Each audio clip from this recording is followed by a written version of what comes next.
Assalamualaikum warahmatullahi wabarakatuh. Bapak Ibu Kepala Sekolah, kali ini kita akan mendiskusikan bersama tentang tugas-tugas kepala sekolah di masa pandemi COVID-19. Sudah hampir 2 bulan kita bekerja dari rumah, anak-anak kita belajar dari rumah. Nah, materi ini kita gunakan untuk melakukan refleksi apakah apa yang dilakukan saat ini sampai hari ini sudah on the track atau barangkali masih perlu ada perbaikan-perbaikan. Materi kita, tugas kepala sekolah di masa pandemi COVID. Kita tahu bersama bahwa berdasarkan Surat Edaran Mendikbud Nomor 3 Tahun 2020 tentang langkah pencegahan COVID-19 pada satuan pendidikan dan SE Nomor 4 Tahun 2020 tentang pelaksanaan pendidikan pada masa COVID. Selama masa pandemi ini, siswa belajar di rumah dan guru mengajar dari rumah. Ini sesuatu yang baru kita alami pertama, sehingga kita harus melakukan proses perubahan yang sangat cepat, melakukan penyesuaian yang sangat cepat dengan kondisi ini. Maka peran dari para kepala sekolah dalam memfasilitasi, mendukung, mendorong, memonitor, mensupervisi ini menjadi sangat penting dalam rangka menjaga kualitas proses pembelajaran yang akan berlangsung. Nah, tanggung jawab kepala sekolah di masa COVID-19 ini sebenarnya hanya satu, yaitu menjamin kualitas belajar murid di rumah. Sehingga memang menjadi tugas dan tanggung jawabnya kepala sekolah menjamin kualitas belajar murid di rumah. Sehingga bagaimana murid-murid yang ada di rumah itu mereka terjamin kualitas belajarnya atau belajarnya berkualitas. Tentu ini dikaitkan dengan tusinya kepala sekolah, yaitu kepala sekolah itu adalah manajer dan pemimpin di sekolah. Maka tanggung jawab kepala sekolah ini secara garis besar bisa kita katakan adalah menjamin kualitas belajar murid di rumah melalui pelaksanaan fungsi manajemen dan kepemimpinan. Nah, di fungsi-fungsi manajemen itu pertama adalah perencanaan. Berarti seorang kepala sekolah dalam rangka menjamin kualitas pembelajaran siswa kita yang ada di rumah itu, pertama harus melakukan perencanaan, di mana di perencanaan itu dimulai dari koordinasi. Koordinasi dengan guru, koordinasi dengan MKKS, dengan dinas, dan melakukan update informasi yang terkait dengan COVID itu, dengan aturan-aturan yang nanti berdampak kepada manajemen di sekolah. Kemudian harus sudah langsung mengambil langkah konkret, yaitu di perencanaannya menugaskan guru melakukan pembelajaran daring.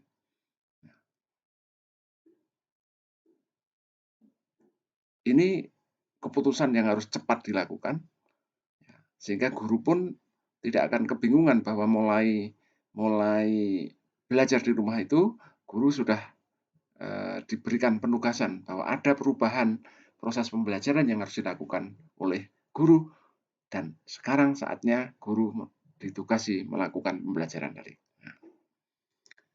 Tentu ada langkah-langkah yang termasuk dalam perencanaan itu. Setelah itu kita menugaskan pada guru secara simultan, kita harus memberitahukan kepada orang tua. Orang tua kita beritahukan bahwa mulai ini mereka belajar di rumah, pola belajarnya seperti apa, dan seterusnya. Kemudian kita juga harus mendata kemampuan guru dalam penguasaan TIK, termasuk mendata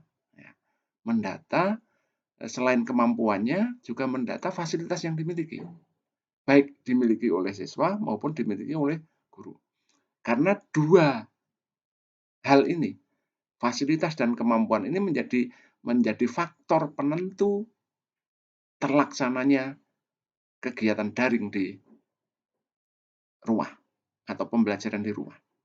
Kemudian setelah kita mendata kemampuan guru, mendata penguasaan guru dalam TIK, mendata kebutuhan dan tersedianya fasilitas TIK, maka kemudian kita membuat rancangan solusi. Bagaimana guru-guru yang tidak menguasai TIK, bagaimana yang tidak memiliki sarana TIK, bagaimana? Ini harus dirancang solusinya.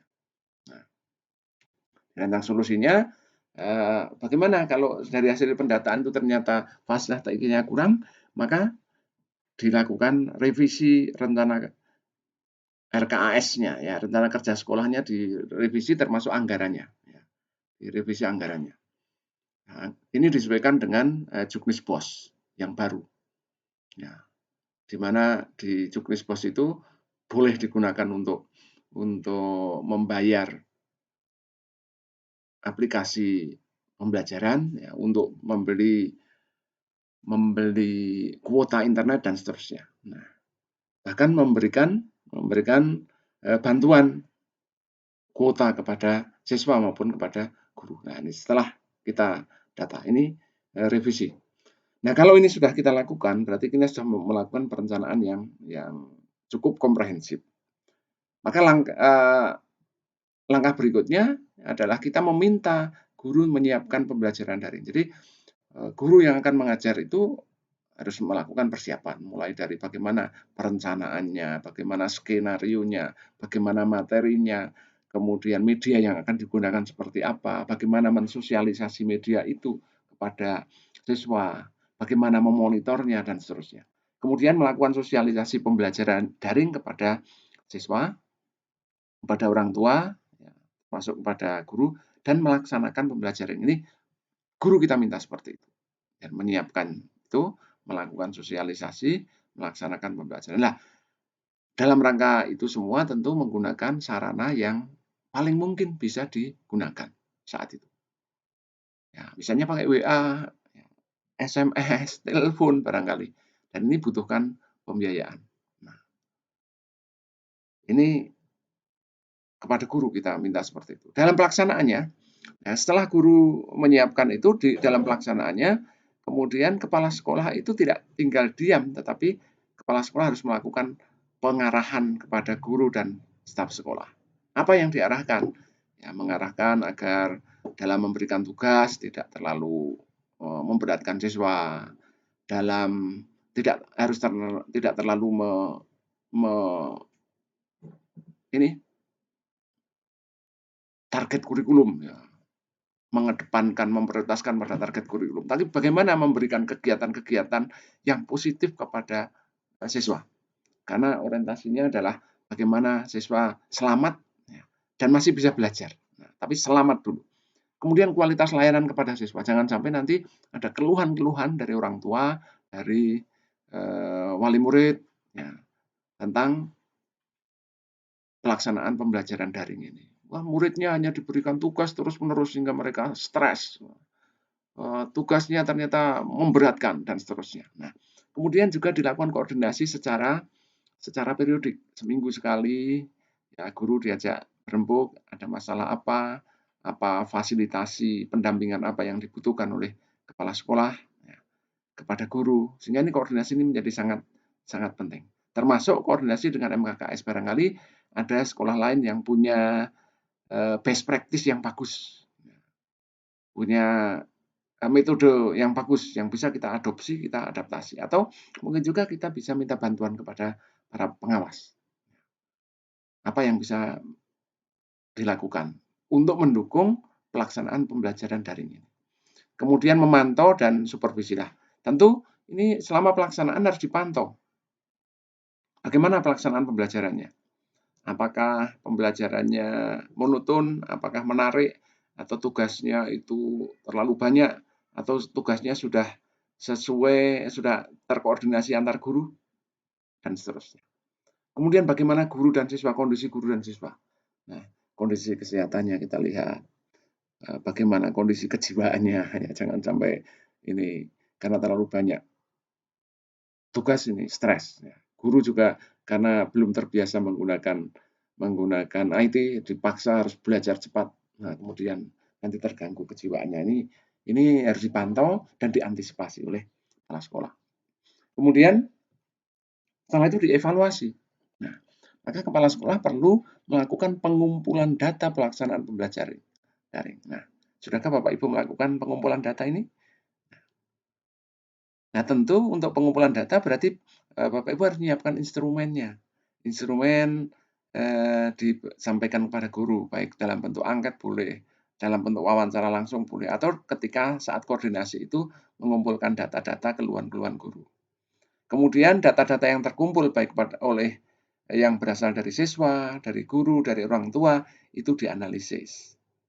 Nah, dari hasil analisis itu tentu kita mengetahui mana saja yang sudah bagus. Nah, yang sudah bagus tentu diberikan motivasi, diberi umpan balik kepada yang sudah melaksanakan pembelajaran secara baik itu diberi umpan balik. Yang belum diberitahukan bahwa masih ada keluhan, masih ada hal-hal yang perlu dilakukan perbaikan dan seterusnya. Kemudian tentu harus dilakukan kegiatan tindak lanjut, yaitu dengan merancang tindakan mengatasi masalah. Tentu masalahnya apa? Kita ajak guru itu untuk merancang tindakan mengatasi masalah. Misalnya keluhan siswa yang terlalu banyak mendapatkan tugas. Nah, kemudian kepala sekolah bisa menginisiasi beberapa orang guru mata pelajaran berkumpul menjadi satu merancang sebuah tugas. Berkumpul dalam pengertian tidak harus bertemu tatap muka, tetapi bisa juga daring atau bertemu tetapi tetap menjaga protokol kesehatan. Sehingga kita bisa ada solusi. Nah, 2-3 guru merancang sebuah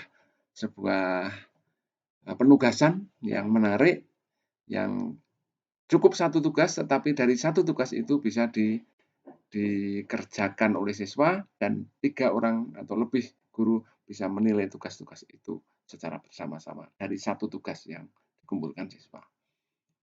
Ini adalah tugas kepala sekolah